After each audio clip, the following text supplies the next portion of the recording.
নমস্কার, আমি অমিত চক্রবর্তী। প্রতারণার ফাঁদ পাতা ভুবনে, আর সেই প্রতারণার ফাঁদে আমরা কেউ না কেউ প্রতিনিয়ত পড়ে যাচ্ছি।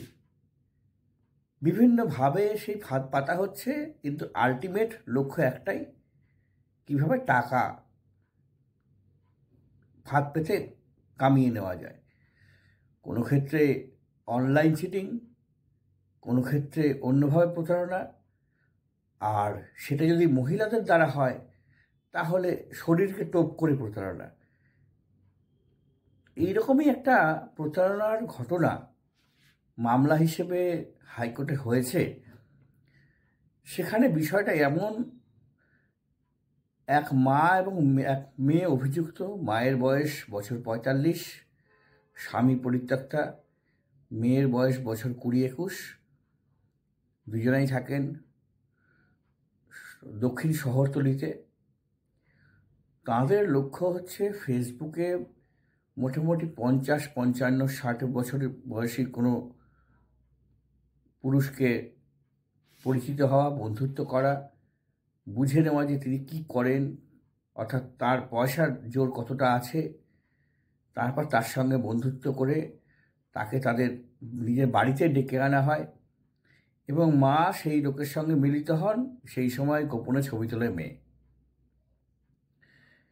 এবং পরবর্তীতে ব্ল্যাকমেল করে টাকা পয়সা নিয়ে নিঃস্ব করে দেওয়ার এই হচ্ছে অভিযোগ। এক ব্যক্তি এমনই, এবং তার পরবর্তীতে টাকা না দিলে তার বিরুদ্ধে ধর্ষণের অভিযোগ সরাসরি। ফলে তার পরবর্তী ক্ষেত্রে পুলিশের হাতে সব কিছু। এইরকম একটি ঘটনায় এক অভিযুক্ত তার দাবি হচ্ছে যে এই ধরনের ঘটনা ঘটিয়েছে এবং আমাকে ফাঁসিয়ে দেওয়া হয়েছে। তিনি টাকা দেননি, মানে একটা সার্টেন টাইম পর্যন্ত টাকা দিয়েছেন, তারপর দিতে পারেননি বলে তাকে ফাঁসিয়ে দেওয়া হয়। তিনি হাইকোর্টে মামলা করেছেন।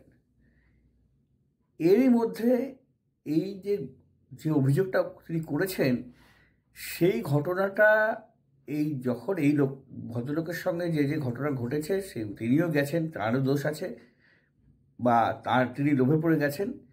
তারও এই ঘটনার মধ্যে আরও একজনের সঙ্গে একই ঘটনা ঘটে, কিন্তু কোনোভাবে সেই ভদ্রলোক এই ছবি তোলার বিষয়টা হাতে হাতে ধরে ফেলেন। পরবর্তীতে সেটা নিয়ে থানা পুলিশ হয়, মিডিয়াও হয়। এখন আদালতের এই আগের যে ঘটনাটা, যে এটা হচ্ছে অভিযোগটা যে তাদের সঠিক করছে, সেই ডকুমেন্ট হিসেবে তারা ওই ঘটনার বিষয়টাকে রাখছে। সেই লোকটাকেও হয়তো সাক্ষী হিসেবে ডাকার জন্য তারা করবে। এই ঘটনা কিন্তু একেবারে নতুন নয়। মাস ৬ বা বছর ২-১.৫ আগে বারাসাতে একই রকমের একটা ঘটনা হয়েছিল। সেখানে মেয়ের বয়স বছর ১৫, মা মধ্যবয়সী মা, বাবা থাকে না বাড়িতে, বাবা বাইরে থাকে। সেই ফেসবুকে আলাপ, তারপরে নাবালক ছেলে বা কলেজে পড়ুয়া ছেলেদের ডেকে এনে মেয়ের সঙ্গে ঘনিষ্ঠতা এবং টাকা দাও, টাকা না দিলে তার এগেন্সটে অভিযোগ। একটি কলেজ পড়ুয়া ছেলে একইভাবে ফেঁসে যায় এবং যেহেতু টাকা দিতে পারেনি, কয়েক লক্ষ টাকা দাবি করে ছেলেটি, মানে বড়লোকের ছেলে। যাই হোক, তারপরে সে অ্যারেস্ট হয়। হাইকোর্ট থেকে জামিন পাওয়ার সময় তখন এই ঘটনাটা আসে। হাইকোর্ট বেশ কিছু তথ্য প্রমাণ দেখার পর সন্তুষ্ট হয় যে ছেলেটিকে এইভাবে ফাঁসানো হয়েছে। কিন্তু ঘটনা হচ্ছে যে এই ধরনের ঘটনায় যিনি যাচ্ছেন, যিনি প্রতারিত হচ্ছেন, বা তিনি লোভে পড়ে যাচ্ছেন, তিনি যদি অভিযুক্ত হন, যখন প্রাইমা ফেসি বোঝা যাচ্ছে যে এরাও এই রকমের প্রতারণার চক্র তৈরি করে ফাঁসাচ্ছে, তাহলে তাদের ক্ষেত্রে কেন ব্যবস্থা নেওয়া হচ্ছে না? এইটা কিন্তু একটা, আইনজীবীরা মনে করছে যে এটা একটা বড় মানে অন্যায়কে কোথাও প্রশ্রয় দিয়ে দিচ্ছে আদালত। কিছুদিন আগে, বেশ কয়েক বছর আগে এরকম একটা ধর্ষণের অভিযোগ একইভাবে মনে আছে, যে চেতলা থানার এলাকায় সেই মহিলা পরে ধরা পড়ে যে না, ধর্ষণের মিথ্যে অভিযোগ করেছে।